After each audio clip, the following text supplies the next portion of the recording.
শিক্ষার্থী বন্ধুরা সবাইকে স্বাগতম। ফিজিক্স নিনজার পক্ষ থেকে আজকে আমরা নতুন একটা ভিডিও নিয়ে লার্ন উইথ তাহিদুল এই চ্যানেলে আমরা হাজির হয়েছি। আমাদের আজকের ভিডিওটা হলো ইন্টিগ্রেশন বাই পার্টস, অর্থাৎ ইন্টিগ্রেশন চ্যাপ্টারের একটা অংশক্রমে যোগজীকরণ, যেটার বাংলা করলে দাঁড়ায়। তো আমরা প্রথমে দেখার চেষ্টা করব যে এই চ্যাপ্টারের অঙ্কগুলো করতে গেলে আমাদের কি কি ফর্মুলা ব্যবহার করতে হয়।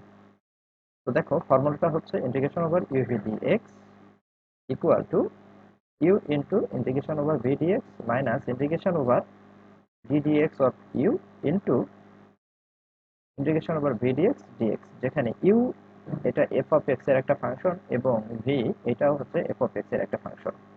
এখন প্রশ্ন হচ্ছে যে কখন আমরা এই ফর্মুলা দ্বারা অঙ্কটা করব বা ব্যবহার করব এটা। তো এই তো সেই শর্তটা কি? শর্তটা দেখো, এখানে দুইটা ফাংশন থাকে u এবং v।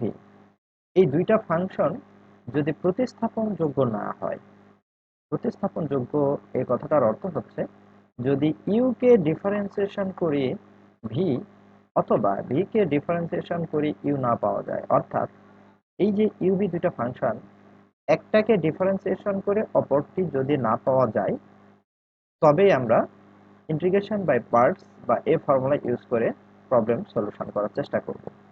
তাহলে এখন প্রশ্ন জাগে যে কাকে আমরা ইউ ধরবো, কাকে আমরা ভি ধরবো। এটা খুবই সহজ, যাকে খুব সহজে ডিফারেন্সিয়েশন করা যায় তাকে আমরা ইউ ধরবো। এটা কেন? খেয়াল করে দেখো, আমাদের যে ফর্মুলাটা আছে এই ফর্মুলাটাতে আমরা ইউ কে ডিফারেন্সিয়েশন করেছি। তো সুতরাং যাকে ডিফারেন্সিয়েশন করা সহজ হবে সেটাকে আমরা ইউ ধরবো। এটা খুবই কমন সেন্স। এরপরে আসো ভি ধরার নিয়ম। এখানে খেয়াল করো যে ফর্মুলাতে আমরা ভি কে কিন্তু ইন্টিগ্রেশন করেছি, অর্থাৎ তাহলে যাকে খুব সহজে আমরা ইন্টিগ্রেশন করতে পারবো সেই ফাংশনটাকে আমরা ভি হিসেবে চিন্তা করব। এখন আসি যে এইভাবে মনে রাখাটা একটু কঠিন হতে পারে তোমাদের জন্য, কিন্তু আরেকটি সহজ পদ্ধতি আছে, সেটা হলো LIATE। এই শব্দের সিরিয়াল অনুযায়ী প্রথমে যেটা থাকবে সেটাকে আমরা ইউ ধরবো এবং পরে যে ফাংশনটা থাকবে সেটাকে আমরা ভি ধরবো। এইভাবে যদি আমরা শব্দটা মনে রেখে ইউভি ধরি তাহলে ইন্টিগ্রেশন করা আমাদের জন্য অনেক সহজ। তো এখন চলো দেখি এই যে লাইএট এই শব্দটাতে কি কি আছে। এখানে এল মানে হচ্ছে লগারিদমিক ফাংশন, যেমন log x ln x এগুলো। আই আই মানে হচ্ছে ইনভার্স সার্কুলার ফাংশন, যেমন sin inverse x cos inverse x। এ মানে হচ্ছে algebraic function, x square x cube এই টাইপের বীজগাণিতিক যে ফাংশনগুলো আছে সেগুলো। টি ফর ট্রিগোনোমেট্রিক ফাংশন, যেমন tan x sin x cos x ইত্যাদি। আর ই হচ্ছে exponential function, E to the power x A to the power x ইত্যাদি। তো আমরা ইউভি ধরার নিয়মটাও শিখলাম এবং LIATE এই শব্দে কি কি ফাংশনগুলো আছে সেইগুলো আমরা শিখলাম। তো এখানে প্রথমে যদি অ্যালজেব্রিক লগারিদমিক ফাংশন থাকে তাহলে প্রথমে সেটাকে আমরা ইউ ধরবো এবং তারপরের প্রায়োরিটি পাবে এটা, তারপরে প্রায়োরিটি পাবে এটা, তারপরে প্রায়োরিটি পাবে এটা, তারপরে প্রায়োরিটি পাবে এটা। এখন আমরা একটা অঙ্ক করার মাধ্যমে বিষয়টা আরেকটু পরিষ্কার হওয়ার চেষ্টা করি। আমরা প্রথমে x sin x dx এইটার ইন্টিগ্রেশন কি হয় সেটা আমরা বের করব। তো শুরু করা যাক সলিউশনটা। তো দেখো, প্রথমে আমাদেরকে ইউভি ফাংশনটা কিন্তু চিনতে হয়। তো আমরা প্রথমে দেখব যে আমাদের এই অঙ্কটাতে কি কি ফাংশন দেওয়া আছে। তো এখানে এক্স এই ফাংশনটা হচ্ছে অ্যালজেব্রিক ফাংশন এবং সেটাকে আমরা এ চিন্তা করলাম। এটা হচ্ছে sin x এবং এটা ত্রিকোণমিতিক ফাংশন, ফলে এটাকে আমরা টি হিসেবে চিন্তা করব।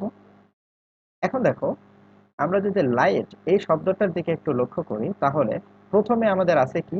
প্রথমে আছে হচ্ছে দেখো এখানে এ, এবং আমাদের এই শব্দে প্রথমে আছে এ, তারপরে টি এবং এর পরে আছে টি। তাহলে এ যে ফাংশন বা অ্যালজেব্রিক ফাংশন সেটা প্রথমে আছে এবং ত্রিকোণমিতিক ফাংশন পরে আছে। তাই একে আমরা অ্যালজেব্রিক যে ফাংশনগুলো বা এক্স সেটাকে আমরা ইউ ধরবো এবং ত্রিকোণমিতিক ফাংশন এটা পরে আছে।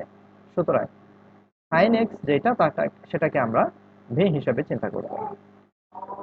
এখন দেখো, আমাদের এই যে ফর্মুলা, এই ফর্মুলাটা আমরা এই অঙ্কে ব্যবহার করার চেষ্টা করব। তো এখানে প্রথমে আমাদের অঙ্কটা লিখে ফেলি যে x sin x dx এবং আমরা x কে ইউ ধরেছি, v কে sin x ধরেছি। তাহলে এই ফর্মুলাটা যদি আমরা ইউজ করি তাহলে প্রথমে আমাদের থাকবে কি ইউ।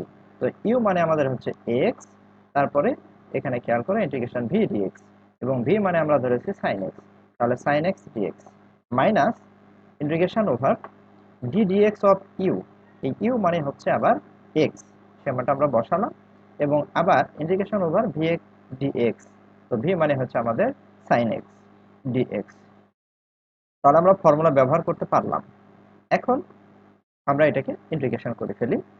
তো দেখো সাইন এক্স এর ইন্টিগ্রেশন হচ্ছে মাইনাস কজ এক্স, এবং ডিডিএক্স অফ এক্স মানে 1 লেখার প্রয়োজন নেই, আর ইন্টিগ্রেশন ওভার সাইন এক্স এটা মানে হচ্ছে আবার কজ এক্স। তাহলে পরের স্টেপে এইটুকুকে যদি আমরা ইন্টিগ্রেশন করি তাহলে আমাদের ইন্টিগ্রেশন করা শেষ হয়ে যাবে, এবং সেক্ষেত্রে আমরা পাচ্ছি মাইনাস এক্স কজ এক্স, এবং আমরা জানি মাইনাস কজ এক্স ডিএক্স এর ইন্টিগ্রেশন হচ্ছে সাইন এক্স প্লাস, যেহেতু ইন্টিগ্রেশন করা শেষ, আর তখন আমরা একটা কনস্ট্যান্ট সি ইউজ করব। এই হচ্ছে আমাদের অ্যান্সার। আশা করি তোমরা প্রবলেমটা বুঝতে পেরেছো, এবং কিভাবে ফর্মুলাটা ব্যবহার করে অঙ্কটা করতে হবে সেটাও হয়তো বুঝতে পেরেছো। ধন্যবাদ সবাইকে।